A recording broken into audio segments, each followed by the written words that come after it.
Efektet e krizës në vendet fqinj kanë shtuar fluksin e emigrantëve që kthehen në Shqipëri.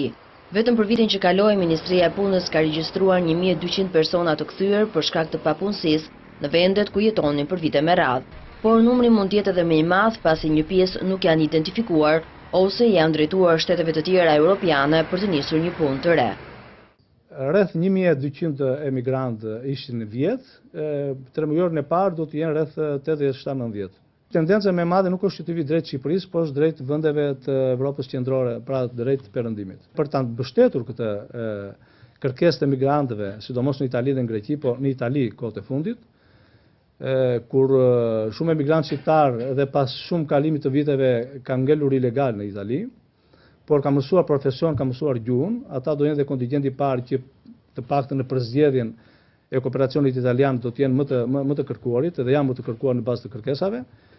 Ministria e Punës pohon se ka edhe raste kur emigrantët e kthyer në AD kanë hapur mini biznese familjare, duke marrë këtu si shembull 30 të tilla të hapura në qytetin e Fierit.